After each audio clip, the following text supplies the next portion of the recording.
Muito bem, valendo, estamos gravando, estamos aqui no dia 28/4/2025, para a nossa última aula teórica, síncrona teórica de mecânica dos solos, ou matériazinha grande ou matériazinha importante, tá?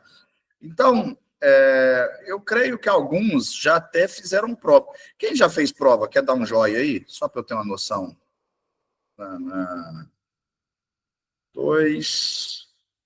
Só dois até agora.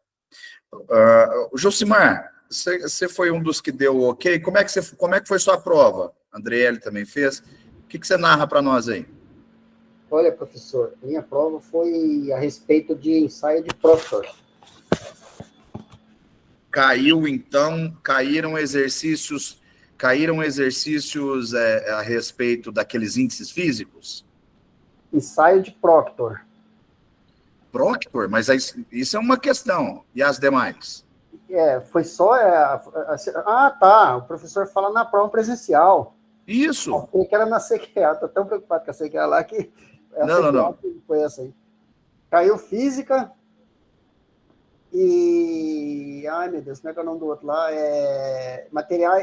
Mecânica dos solos. Sim, mas dentro dessa disciplina, você se lembra o que cobrou dentro de mecânica dos solos? Ah, professor, não lembro não. Eu vou falar uma coisa para o professor. Tudo aquilo que eu estudei aqui caiu totalmente diferente lá. Foi? Mas relacionado, Só caiu uma questão das minhas que eu estudei aqui, só caiu uma pergunta da mesma, o resto totalmente diferente. Coisa que eu nem nunca tinha visto. Quem mais pode contribuir com a gente aí que já fez prova? Pode abrir o microfone e contar para nós.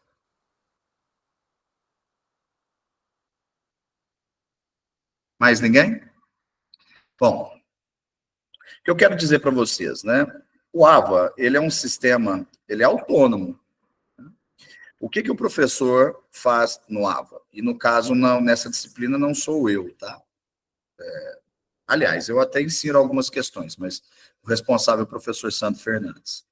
O que a gente faz? A gente insere questões e a gente insere novas questões, a gente busca dos bancos de dados das questões antigas do AVA, e a gente aponta quais daquelas estão aptas aí para avaliação. Por quê? Porque tem questões, às vezes, são muito grandes o tempo de resolução, e aí a gente carece de bom senso saber que vocês têm outras matérias a fazer, né? Não é só a nossa matéria que deve tomar o tempo todo da prova. Muito bem, isso posto, dentro desses apontamentos de quais questões são aptas aí para a prova, o AVA randomiza e faz essa prova sozinho, tá? Então, a gente não tem... Se eu tivesse aqui a certeza de quais questões é para a prova de vocês, eu ia fazer uma revisão igual a gente faz no presencial, gente. Essa diferença do EAD presencial, o presencial sou eu que faço as provas, né? Apesar de mecânica dos solos, para ser bem sincero, não sou eu, professor presencial, é o professor Fabrício, mas nas minhas disciplinas de cálculo estrutural, concreto armado, fundações, eu sei o que vai para a prova exatamente, né? Eu não conto para os alunos, mas eu consigo fazer um resumão mais focado nisso. Aqui, infelizmente, eu não consigo fazer. Então, quando vocês veem eu em sala de aula falando de alguns exercícios, eu só não sou específico, a gente foca nesse ou foca nesse, porque eu não sei realmente o que vai cair. Mas eu dei uma passada de olho para ver o que tem mais, né? Se a gente for trabalhar com probabilidade, os exercícios que têm maior quantidade são exercícios que têm maior probabilidade. Então, maior probabilidade de cair para você são índices físicos. A gente viu lá nas primeiras aulas. Depois, existe uma grande probabilidade de cair tensões. Nós já vimos na última aula também. Creio que vai cair pelo menos uma questão de pressão de Love ou Bucinesc, né, com carga pontual ou com carga circular, tá? E além disso, tem a parte que é muito interessante ainda, que é da parte de empuxo de solo, né? Empuxo de solo, resistência ao cisalhamento dos solos e equilíbrio de taludes, né? Pode cair qualquer coisa, tá, gente? Pode cair qualquer coisa. Estou falando as questões que são predominantes, que se eu for pegar e separar por número de questões, essas essas que eu falei são as que tem mais, tá? Equilíbrio de talude, nem tanto, tem menos, mas assim, se der tempo, nós vamos trabalhar ele hoje. Então, o que eu vou fazer aqui? Deixa eu só... Eu não consigo escrever no Paint. Consigo. Eu vou pedir a ajuda de quem tem microfone aí, principalmente ao Gilcimar, que eu já vi que tem microfone, só para me dizer o seguinte, porque eu vou apresentar um slide, e esse slide, ao apresentar, eu não... Apesar que eu... Pode deixar. Eu vou entrar aqui em paralelo no meu celular, que aí eu verifico se... o que eu estou escrevendo está aparecendo em tempo real ou se está com delay, né? Porque não tem nada pior do que você estar ouvindo uma coisa, eu falando de uma coisa e eu desenhando outra coisa. Então, só um minuto, estou entrando aqui pelo celular também para participar dessa reunião, e aí eu acompanho como está. Vou entrar por outro e-mail. Vamos ver se não vai dar eco.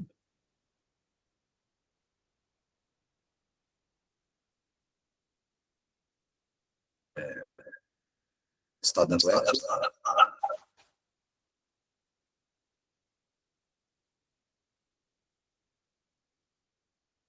Eco? Não mais. Muito bem. Deixa eu deixar ele aqui no cantinho, que aí eu vejo como é que está. O que está rolando? Vamos fazer uma apresentação aqui de tela inteira. Mas, de qualquer maneira, tá? Se vocês virem aí que tá dando delay ou algum problema tá travando, por favor, desculpe, me avise, tá? Vamos lá.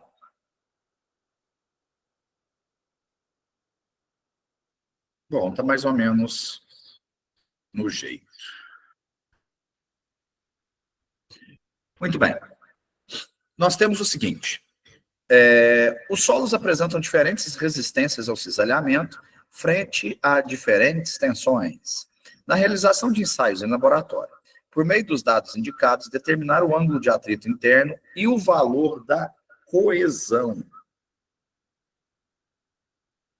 Zero áudio. E o valor da coesão. Muito bem. Gente, o que a gente precisa entender aqui? Resistência ao cisalhamento dos solos. Quem é a resistência ao cisalhamento dos solos, né? É aquela carga que faz... Pensa comigo. Eu vou desenhar aqui em cima. Imagine aqui que eu tenho um corpinho de prova cilíndrico, tá? Corpinho de prova cilíndrico de solo. E esse corpo não está confinado. Lembra lá do ensaio? Até teve um colega que perguntou se podia fazer um ensaio de compressão naquele corpo de prova que a gente tirou do Proctor, fazendo um ensaio de compactação na aula prática de sábado. Imagina aquele corpinho de prova, então, sendo levado para a prensa e aplicando uma carga nesse cara. Gente, jamais você vai conseguir romper esse corpo de prova por esmagamento de grão. Isso não vai acontecer, tá? O que vai acontecer é a ruptura por cisalhamento. A ruptura se dá, moçada, no encontro, tá dando para ver assim, ela se dá no encontro dos grãos do solo, tá? Então, aqui nós temos os grãos do solo. Quando eu aplico uma determinada carga, a ruptura se dá aqui, ó, nesses encontros. Então, por isso, quando eu tenho rupturas por escorregamento, ou por abrasão, ou por corte, em sentido de cisalhamento, corte, né? É uma tensão chamada de cisalhamento. Então, o esforço de cisalhamento nada mais é que o esforço que a tesoura faz no papel. Muito bem. E aí, né, se eu for recorrer à teoria, eu consigo demonstrar isso daqui através da teoria de Mohr-Coulomb, através de semelhança de triângulos, né, porque é um cossenozinho, tá? Uma função do tipo ax mais b. Deixa eu até fazer ela aqui, ó. Esse gráficozinho aqui, a gente tem duas coisas só. Se a gente olhar o eixo y, a gente tem o título do eixo y essa letrinha grega chamada tal. E aqui nós temos essa outra letrinha grega chamada sigma. Por quê? Porque a ruptura por cisalhamento do solo se dá por dois motivos. Um, acréscimo de pressões. Dois, saturação de solo. Então, nós temos o seguinte comportamento no solo. Imaginem essa reta aqui. Essa reta é o limiar da resistência ao cisalhamento. Então, veja bem que, à medida que eu caminho da esquerda para a direita na origem dos sistemas, eu tenho um acréscimo de tensão normal. Vamos lembrar que tensão normal nada mais é do que força dividido por área. Eu já provei isso nos cálculos de tensão em solo, lembra? Tensão neutra, tensão efetiva e tensão total. Aqui nós estamos falando de tensão total. Muito bem. Então, por isso que não tem o linha aqui, né? Se fosse sigma linha, vocês já sabiam que nós estávamos falando de tensões efetivas. Estou falando de tensões totais. Então, à medida que acrescentamos tensões, ou seja, se o nosso corpinho de prova tem sempre a mesma área, né? Nós estamos pensando nesse corpinho de prova, o denominador é mantido. Quem que está sendo elevado aqui? Quem está sendo elevado é a força. Então, à medida que eu aumento a força aplicada, eu aumento a tensão. O que seria uma elevação de força aplicada agora, gente? Uma sobrecarga na estrutura, né? Tem uma fundação lá. À medida que você vai subindo andares nessa construção, o que você tem? Você tem uma tensão maior. Você tem um terreno original. À medida que você vai fazendo aterro nesse terreno, você vai, né, o próprio peso da geodésica, né, o próprio peso do solo, vai causando um acréscimo de tensões. E aqui, você percebe que à medida que você caminha no acréscimo de tensões, você também tem um crescimento na resistência ao cisalhamento. Então, já dá para a gente tirar a primeira conclusão que a tensão resistente ao cisalhamento tem duas parcelas. Uma delas é claramente, a gente percebe, que depende do acréscimo de tensões. É claro, né, gente? Pensa comigo. Vamos lembrar aí, quem não assistiu a aula, infelizmente, eu peço para assistir depois. Vamos lembrar da aula de compactação. A última aula prática nós tivemos sábado passado. Sábado este que passou, né? Quanto mais eu, até um determinado ponto, né, até a umidade ótima, que eu ia acrescentando água e ia batendo na amostra, ela ia ficando cada vez mais compacta, né? Então, cada vez mais compacta, ela fica cada vez mais resistente. Quanto mais amalgamada, mais resistente vai ser essa amostra. Então, eu estou querendo dizer que, sim, há um ganho de resistência com uma determinada pressão. Pega numa mão, você pega um punhado de solo, na outra mão, o mesmo punhado de solo, com a mesmo teor de umidade. Um você compacta firmemente com a mão, o outro você compacta pouco.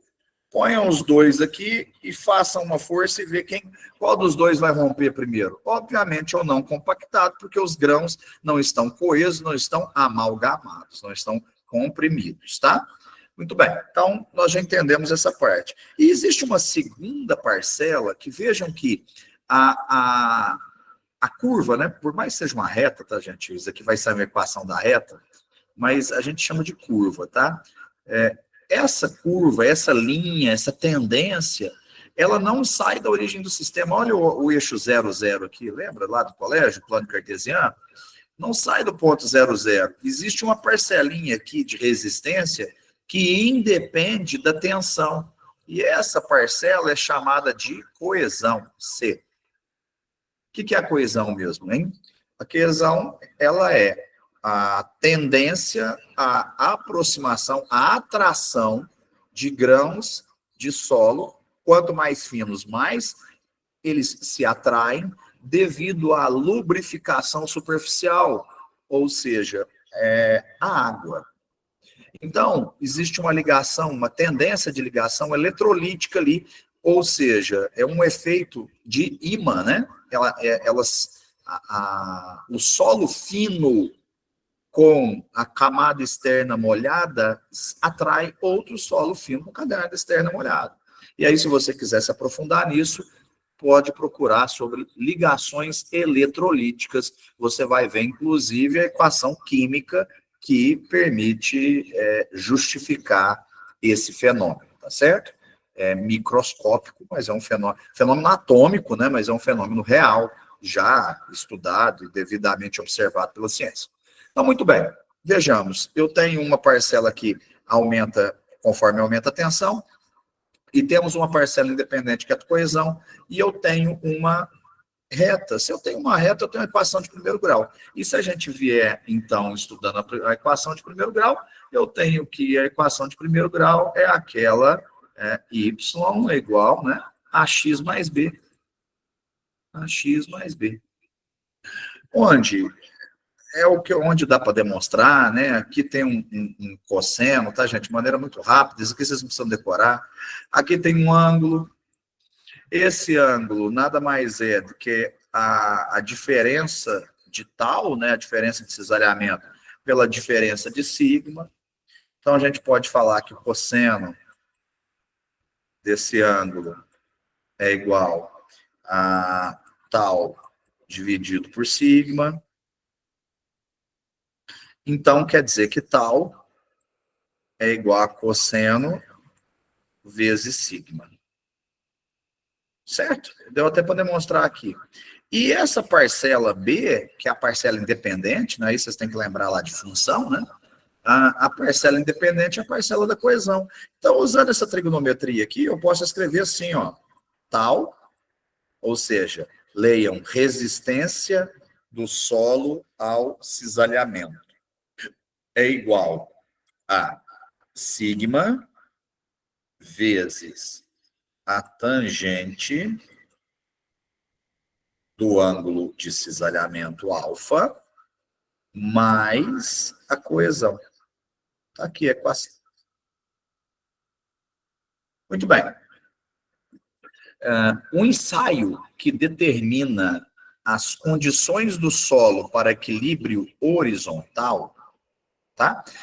Só para fazer um parêntese aqui, quando eu faço ensaio de resistência ao cisalhamento, eu estou preocupado com o comportamento de colapso do solo, ou seja, mediante a esforço de compressão, ou seja, ele com relação ao colapso por falta de apoio lateral. Então, nós estamos falando de quem?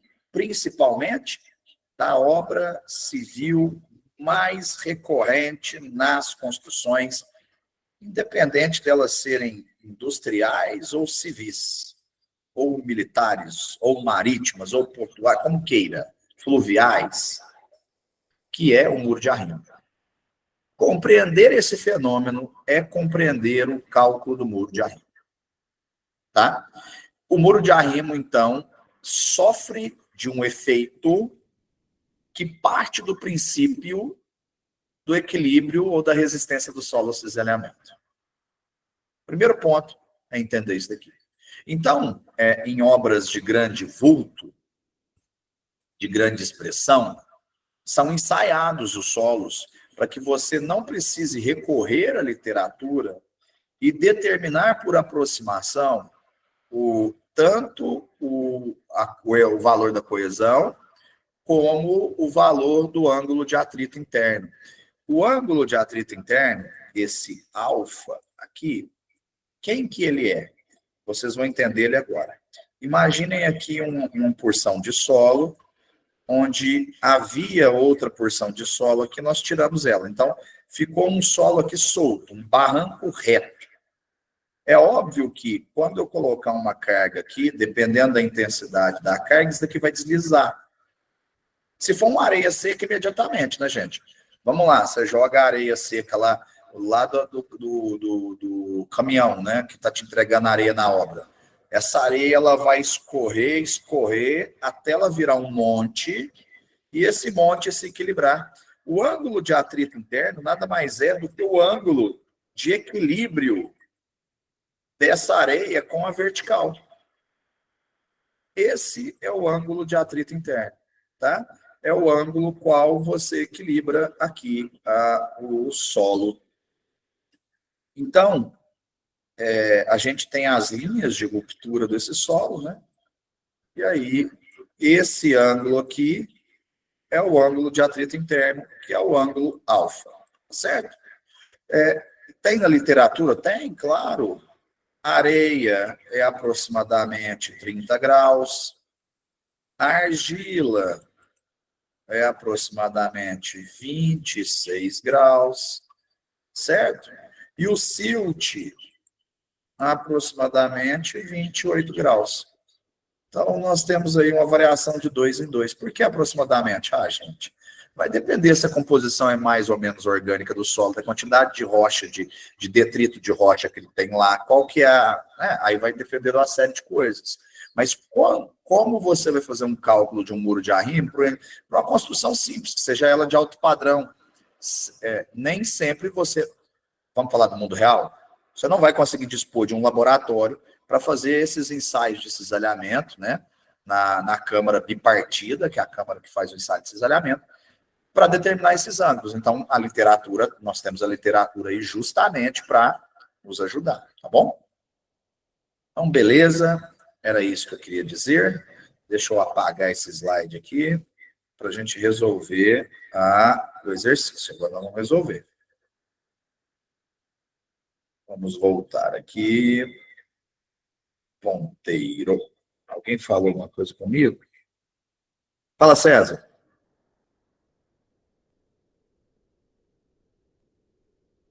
Acho que foi sem querer que ele levantou a mão. Foi sem querer, César? Bom, não te ouço. Mas vamos lá, então. Bem, gente, se eu tenho uma equação que tem duas incógnitas, tal é igual a sigma tangente do ângulo de atrito interno mais coesão. Olha, normalmente o ensaio me dá a resistência, o ensaio dá a resistência ao cisalhamento e a resistência normal, porque você está numa prensa. Então você consegue medir a tensão normal e consegue medir a tensão que ele rompeu, que ele partiu. Depois dêem uma olhada lá no livro, tem esse ensaio. Eu não vou entrar no mérito dele, não. Então, quem que sobrou de variável? O ângulo de atrito interno e a coesão. A matemática nos diz, né? Se eu tenho duas incógnitas, eu tenho que ter duas equações, né? A não ser que você tenha um computador quântico e ele vá testando aí, né? Quem viu o Fantástico ontem viu as possibilidades, como elas estão crescendo com o computador quântico, e ela vai revolucionar a matemática que nós conhecemos, né? Porque várias coisas que antes a gente precisava rebuscar algumas equações, ela pode fazer por tentativa e erro numa velocidade tal que determinadas coisas, algumas teorias matemáticas servirão só para cálculos em computadores de processador menos robusto e menos avançado. Mas, enfim, na mão, nós precisamos a teoria da matemática diz duas equações, duas variáveis, duas equações. Por isso que o ensaio é feito duas vezes. Para quê? Para eu ter dois resultados e aí eu poder escrever duas linhas de equação. Então, veja, tal, sigma, tangente de φ, mais coesão. Então, vamos lá, vamos pegar resistência ao cisalhamento, 16,72. Depois eu provo as unidades. 16,72 é igual sigma, tensão normal. Gente, a chance de uma questão dessa cair na prova de vocês é muito grande. Vezes a tangente de φ, mais a coesão. E aí eu escrevo de novo, porque eu tenho outra observação. 17,63 é igual, ó, 22,88 vezes, de novo, a tangente mais a coesão. Então, aqui, o que eu tenho? Um sisteminha linear, né, gente? Um sisteminha de primeiro grau, tá? Não tem jeito de eu digitar, né? Infelizmente, tem que ser escrito assim, com essa maravilhosa letra minha. Muito bem, gente. Por que eu posso montar um sistema? Porque, ora, o solo é o mesmo. Então, quer dizer que o ângulo de atrito dele não mudou do ensaio primeiro para o segundo. Eu posso fazer 50 ensaios. O ângulo de atrito e a coesão serão a mesma, o solo é o mesmo. Tá? Você pode ver que, ó, à medida que aumentou a resistência a cisalhamento, aumentou a tensão normal. Aliás, é o contrário, né? Aumentou-se a tensão normal, aumentou a tensão a cisalhamento. Então, vamos lá. Aí cada um resolve o sistema linear do jeito que vocês bem entenderem, tá? O que eu vou fazer é só multiplicar isso aqui por -1 para eu poder cortar a coesão, né? E aí eu vou resolver esse sisteminha aqui, né? Quando eu multiplico por -1, eu multiplico 16,6272, o 20,33 tangente de φ, mais o cosseno. Então vai ficar tudo negativo aí. Aí eu posso somar 17,63 menos 16,72. Aqui dá 0,91.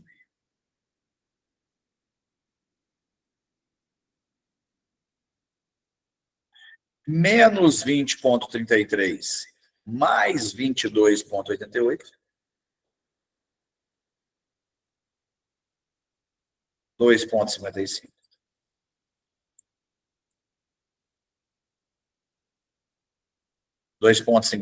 O quê? Tangente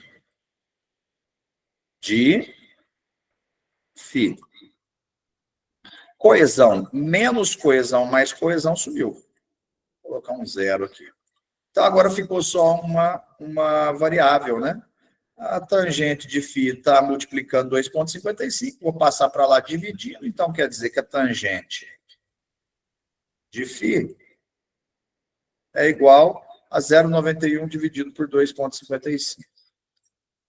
0,36.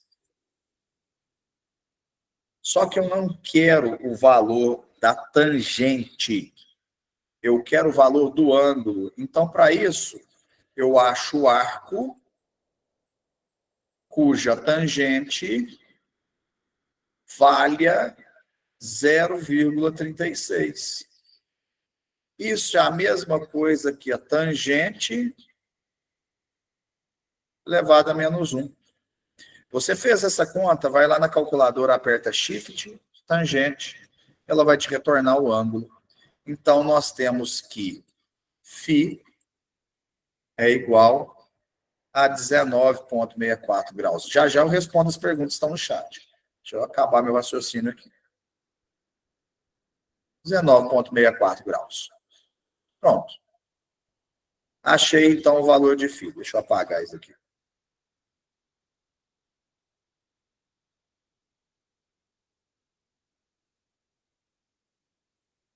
Muito bem. Então, nós temos aqui que φ é igual a 19,64. Antes que eu esqueça esse valor. Agora ficou fácil, gente. É só pegar a primeira ou a segunda equação, do jeito que vocês quiserem dizer, e colocar o 19,64 aqui, ó. Então, nós temos aqui 16. Vou na primeira. 16,72 é igual a 20,33 vezes a tangente de quanto? De 19,64, que é o 0,30 qualquer coisa aí que nós achamos, mais a coesão. Ficou fácil. Multiplica e passa diminuindo.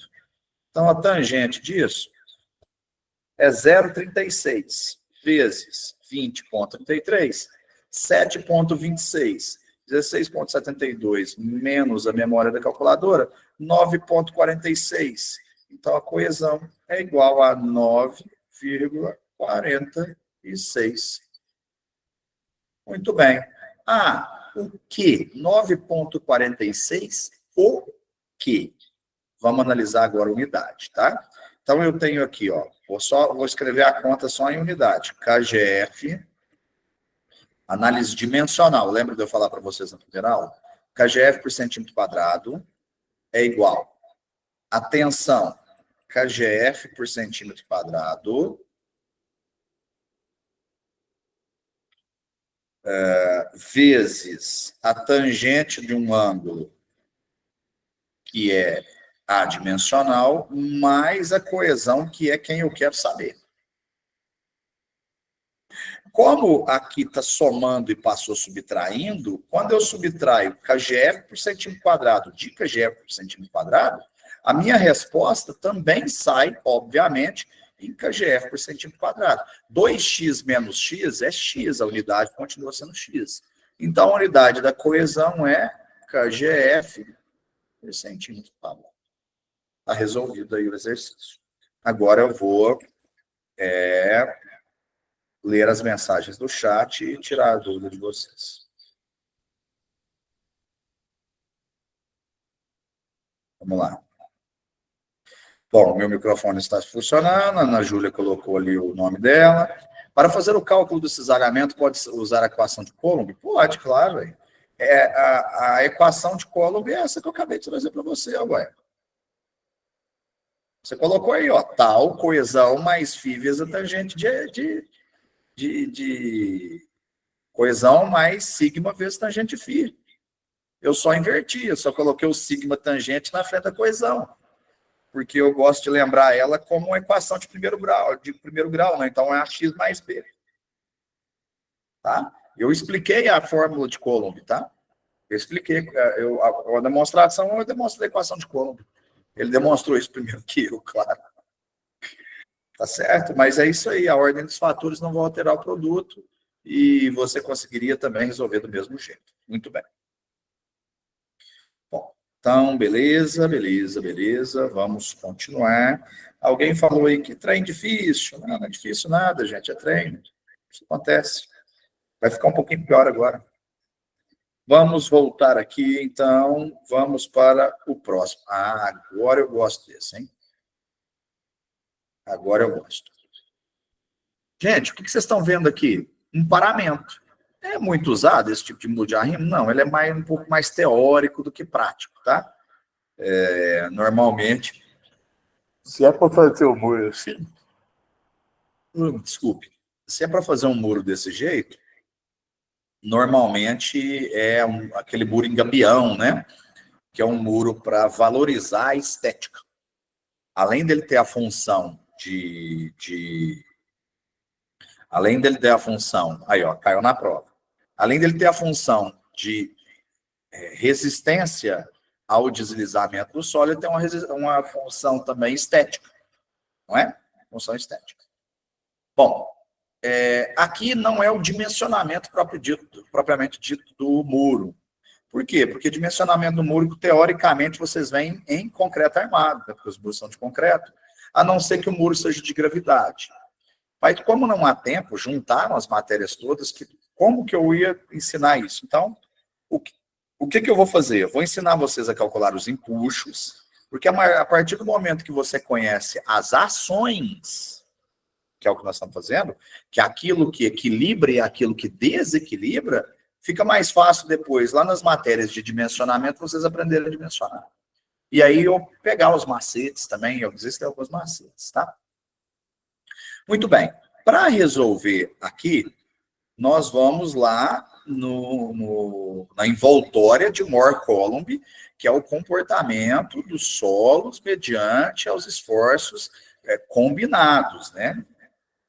Então, beleza. Esforço normal, esforço de cesariamento, tá? Muito bem. E aí a gente chega, e aqui eu não vou conseguir demonstrar isso, porque é muito grande, e aí nós chegamos a duas equações. K, coeficiente de empuxo ativo. Quem é o K? O K é igual a tangente ao quadrado de 45 graus. Eu mostrei esses 45 graus mais ou menos no slide anterior, mas são 8 e 10, eu não posso me apegar nisso, não. 45 graus menos, olha o ângulo que nós descobrimos ali, ó, passado. Φ sobre 2. Esse é o coeficiente de empuxo ativo. Quem é o coeficiente de empuxo ativo? Pensa comigo num solo que está confinado. Ele está aqui confinado, tá? Ele está dentro de uma camisa metálica. E aí eu venho aqui e aplico uma pressão nele. Como ele está confinado, ele vai rearranjando ali, vai diminuindo os seus vazios, mas ele não consegue dilatar lateralmente essa camisa, né? Vamos supor que nós estamos numa camisa metálica da qual nós não conseguimos vencer a resistência dela, tá? A flexão no sentido radial, né? Muito bem. Aí agora a gente tira essa camisa. E aí, o que esse solo vai fazer? Ele vai fazer isso, né? Ele vai tender a assentar. Ele vai atender a sentar. Isso aqui é a primeira etapa, essa daqui é a segunda, na hora que eu tirei a camisa metálica. E aí, o que aconteceu aqui? A força vertical, a força peso desse solo agiu para baixo, nós estamos na Terra, submetidos à aceleração gravitacional. Essa aceleração gravitacional fez uma força para baixo e houve uma compensação de uma deformação lateral. Então, o que a gente está podendo dizer aqui? Daria para demonstrar isso, é muito bonito o princípio, tá? Eu adoro demonstração de equação, mas nesse momento não dá, repito. Mas o que eu posso dizer para vocês? Que existe uma relação entre a carga vertical e a deformação horizontal. Igual existe uma relação entre a tensão normal e a resistência ao cisalhamento, existe uma relação entre a tensão normal e a deformação horizontal. E a deformação horizontal nada mais é, agora vamos lá no solo, o solo era um solo normal, ó. Aí você vem aqui com a máquina e faz uma escavação desse jeito. E aqui não tem mais solo. E aqui agora não tem mais solo.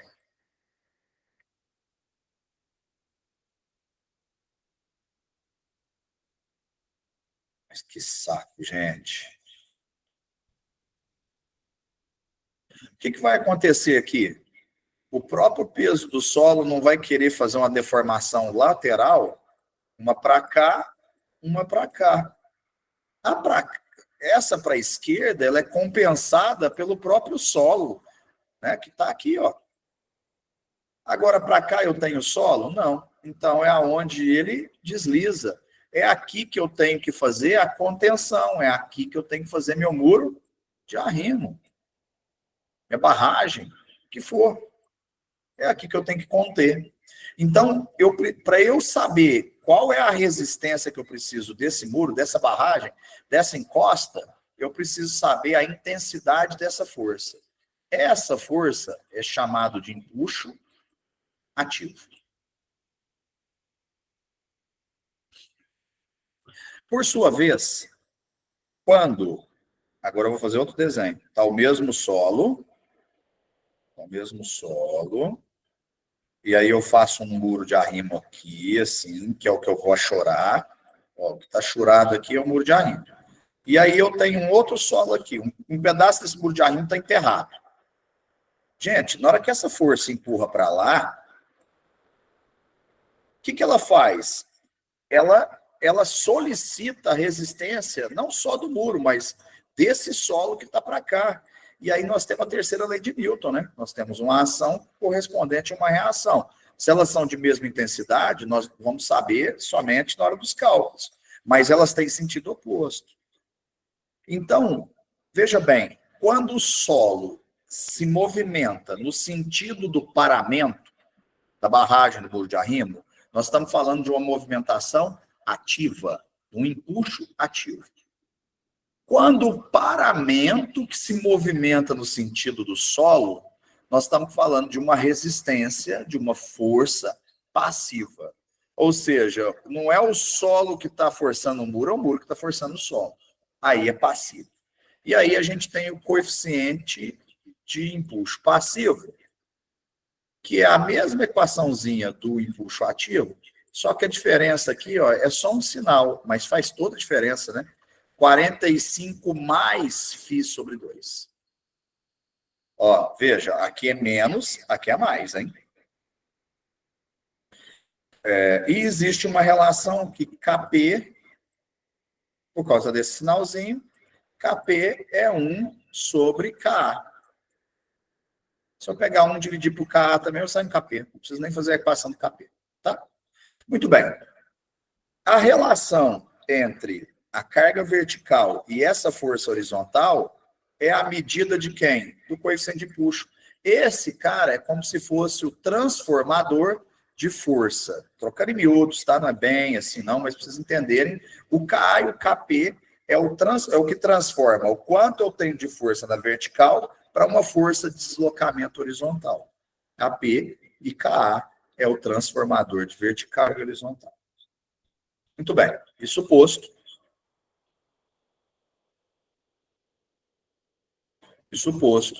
vamos nós, então, calcular aqui nossos esforços. Vamos começar aqui com os esforços ativos, ou seja, do solo para o paramento. Quem é ativo aqui? Esse solo está mais alto, então esse solo tende a tentar derrubar esse muro. Então, aqui vai ser o lado ativo, aqui vai ser o lado passivo. Muito bem.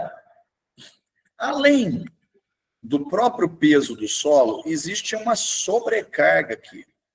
E aí tem um macetinho que a gente consegue transformar essa sobrecarga numa altura chamada altura relativa, ou altura proporcional de sobrecarga. Como é que faz? Basta a gente pegar e chamar isso de H0, ou altura relativa, é igual a sobrecarga dividido pelo peso específico do solo. Vejamos, a sobrecarga tonelada força por metro quadrado, o peso específico do solo, tonelada força por metro cúbico. Corta tonelada força com tonelada força, metro quadrado corta com cúbico, sobra 1 metro linear. Multiplicação de fração, multiplica a primeira pelo inverso da segunda, vai sobrar metro. Então, a resposta, isso aqui vai ser dado em metros. Então, nós temos aqui que a sobrecarga é 2,5. Borrachudo dentro da sala, gente. Vocês tomam uma fé nisso? Boa. É demais, né? Dividido por peso específico do solo, que é 1,5. É demais, né? 2,5 dividido por 1,5. 1,67. Então, nós temos que nosso H0, eu também reclamo, nosso H0 é igual a 1,67 metros. O que é isso, moçada? O que é 1,67 metros? O que é essa altura relativa? Eu estou dizendo que essa sobrecarga de 2,5 é como se meu muro de arrimo, em vez de ter 7 metros, tivesse 7 mais 1,67. Então, eu estou achando uma altura relativa de terra para eu compensar essa sobrecarga. Capiche? Muito bem. Então, está aqui nossa altura relativa. Próximo passo é calcular as tensões. Para calcular as tensões, a gente tem que entender o diagrama de tensões, como é que é, né? O diagrama de tensões nada mais é do que um gráfico, né, gente, que demonstra como são as tensões. Então, eu tenho um diagrama retangular aqui, são as tensões oriundas da sobrecarga.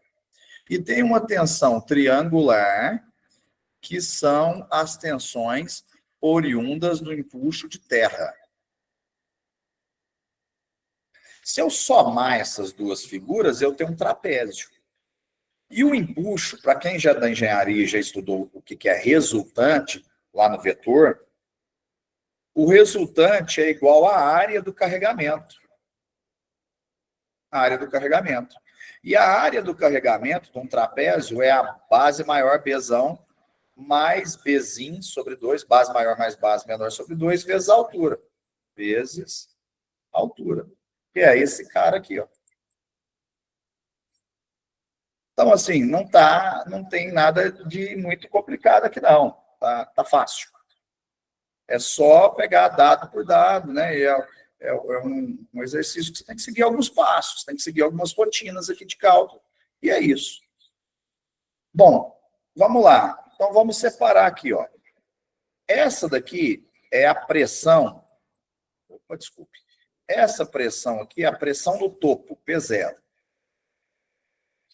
Essa pressão aqui vai ser a pressão de terra, PT. Então, vamos calcular P0. Quem é P0? P0 é igual... Quem que é o fator transformador de vertical para horizontal? O K. P0 é igual a sobrecarga, Qzinho, tá? Isso daqui eu chamei de Qzinho, ó. Qzinho é isso. Qzinho vezes o Ka. Portanto, P0 é igual a 2,5 vezes... Veja que o Ka é o quadrado da tangente de um ângulo. O quadrado da tangente de um ângulo é adimensional. Então, a mesma unidade do Qzinho é a unidade do P0. Agora, eu preciso calcular o Ka. Então, eu vou aqui nesse cantinho aqui em cima, eu vou chamar o rascunho e vou fazer assim. Ka é igual a tangente trigonométrica ao quadrado de 45 graus. 45 é constante, tá? Sempre estará aí. Menos é ativo, é negativo. Menos o ângulo de atrito, ó, o φ aqui, ó, foi dado, ó, isso aqui é uma areia. 30 graus sobre 2. Então, a gente simplificar 30 por 2 dá 15, 45 menos 15 é 30. Então, vou chamar na calculadora a tangente de 30, vou pegar o resultado da tangente de 30 e vou levar ao quadrado. Então, tangente de 30, 0,577 ao quadrado, 0,33.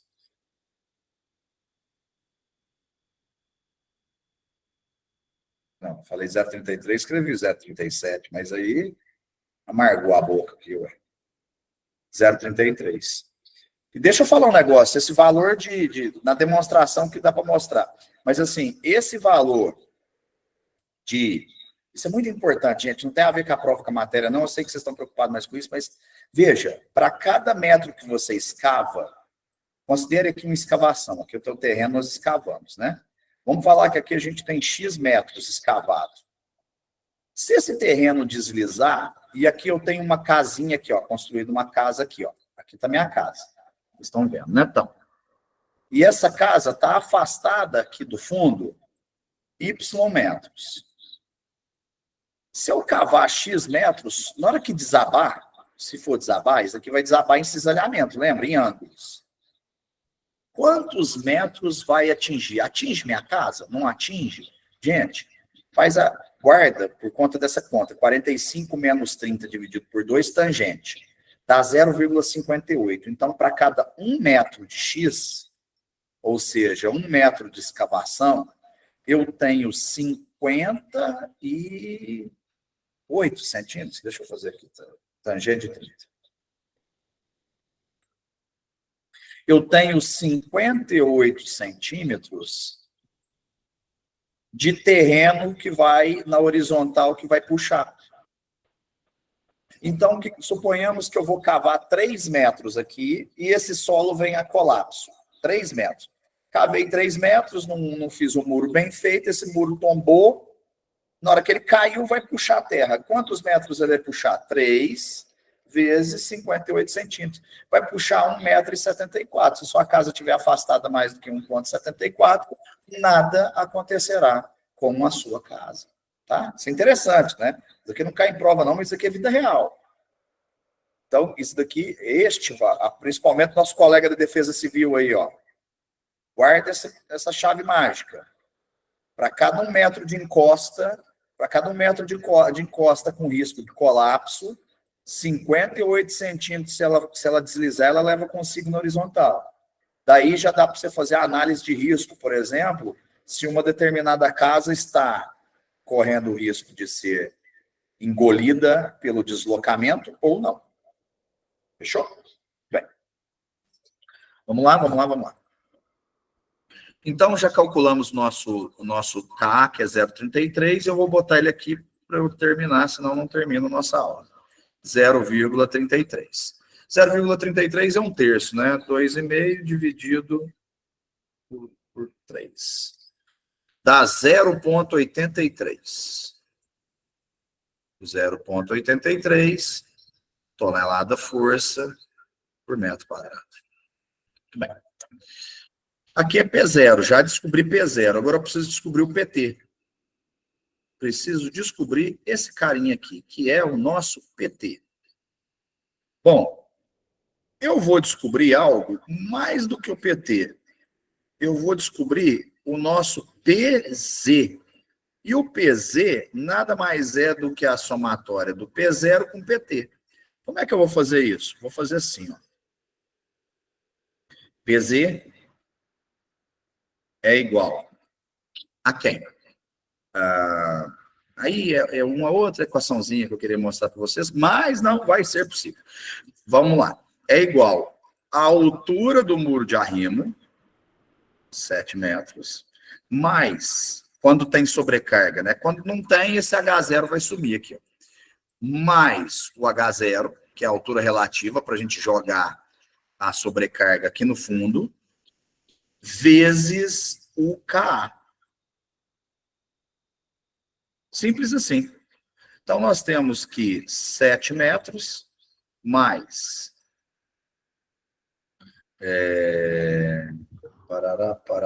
vezes o peso específico do solo. Gente, me desculpe. Ixi, o Ctrl Z não funciona.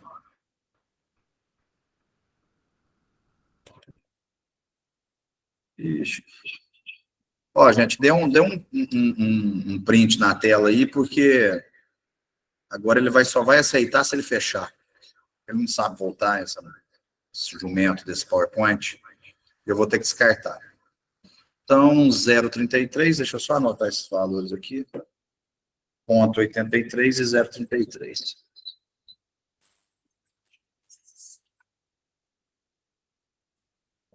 A caneta de enfeite aqui. 0,83 e 0,33. Pronto. Beleza. Voltamos lá. Então, vamos lá. De ponteiro, caneta esferográfica. Eu estou calculando, então, o nosso PZ, pressão na profundidade final. É igual 7 mais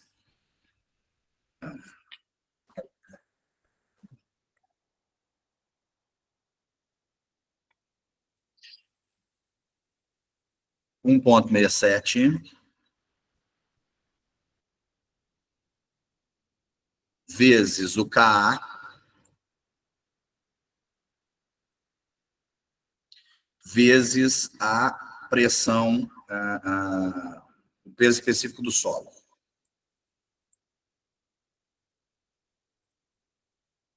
Então, nós temos assim, 7,67 vezes 0,33 vezes 1,5. Dá 3,8. PZ igual 3,8. Gente, qual a unidade? Ó, a somatória de metro com metro dá metro. Esse cara aqui é dimensional. E esse cara é tonelada força por metro cúbico. Metro cúbico está no denominador. Na hora que eu multiplicar isso por isso, corta, fica metro quadrado. Então, a mesma unidade. TF por M2. Pronto. Lembra do trapézio? Se eu tenho a base maior e a base menor, agora é só calcular. Nosso impulso, portanto, vai ser igual a quem? Pressão no ponto zero, mais a pressão na profundidade máxima, base menor, base maior, dividido por 2, vezes a altura, vezes H, a altura. Que no nosso caso é 7 metros. Não confundam, tá? Aí a gente usa só, aqui a gente usa só a altura do muro mesmo. Então, P0 é 0,83 mais 3,8, divide isso por 2 e multiplica isso por 7. Mais 0,83 dividido por 2 vezes 7. 16,2 toneladas força. Ou seja, esse solo com essa sobrecarga gera uma força tentando empurrar esse muro de 16 toneladas. É isso que nós vamos ter que conter. 16 toneladas. Tá certo? Moçada, e o empuxo passivo? É a mesma coisinha, só que ao invés, aonde eu usei o Ka, vocês usam o Kp. Tá? É o mesmo passo, H0, 4 dividido por 1,8. Certo? Achou H0. Segundo passo, calcular o P0. Quem que é o P0? O P0 é igual a 4 vezes o Kp. Quem que é o Kp? O Kp vai dar 3, né? Porque o Kp também é 1 sobre Ka. Então, 1 dividido por 0,33 é igual a 3. Então, P0 vai ser 4 vezes 3, 12. Então, nós temos já o P0 que vale 12. Agora, o P total aqui embaixo, o PZ. Quem que vai ser o PZ?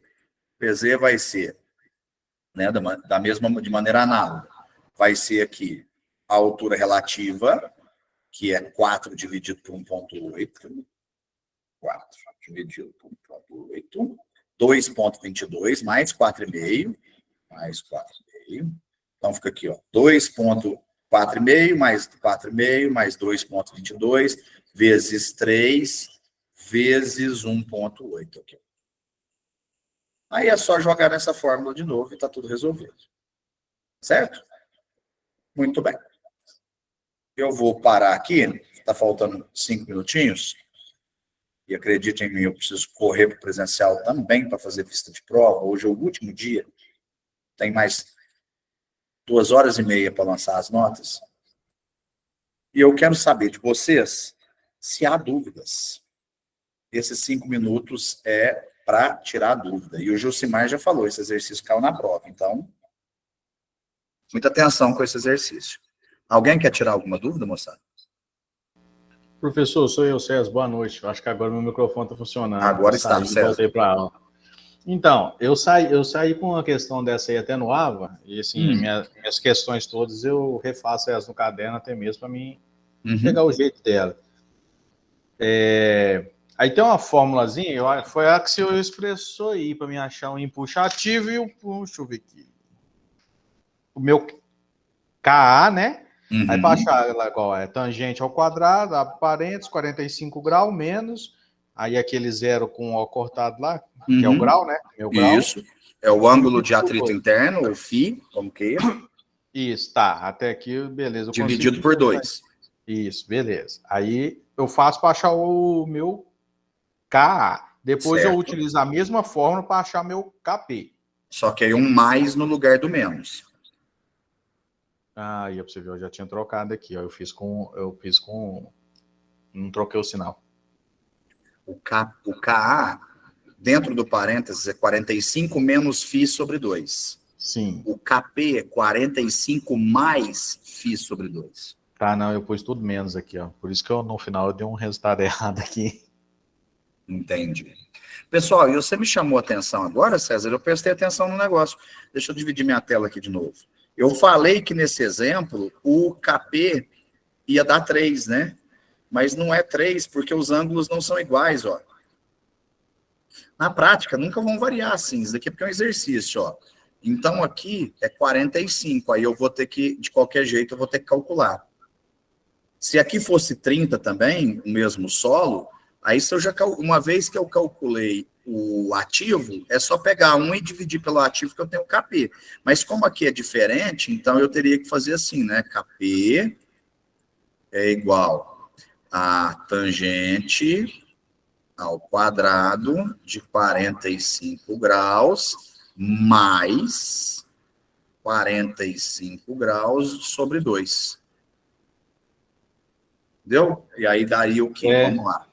45 vezes 1,5, né?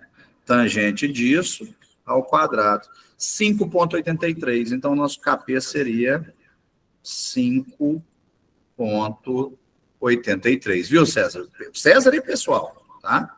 Então, assim... Porque o meu um saiu com ângulo, assim, aí eu fiz aqui, na minha questão, um saiu com ângulo de 33, aí eu faço o cálculo, né, que é meu QA, e meu QP o meu ângulo foi de 36,3. Mas aí também, igual, aí tinha para mim achar, igual no caso assim, para mim tá achando o ângulo aí deixa eu ver aqui qualquer, do meu KP, tinha uma forminha do H2 que eu tinha que pegar o meu H1, H2 vezes H1, que aí dava um outro resultado aqui, arrumei uma bagunça danada nesse H2 vezes H1? É uma formulazinha, aí depois tem uma formulazinha essa fórmula aqui o senhor já passou aí, que é 1,5 vezes Y1 vezes KA vezes H1 ao quadrado mais Q1 mais QA vezes, quer dizer, QA vezes H1.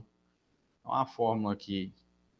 Sim, deu o resultado que eu precisei tudo, aí no final a relação aí é meu EA dividido por meu EP, aí deu um resultado aqui. Tá, ele queria o EA dividido pelo EP.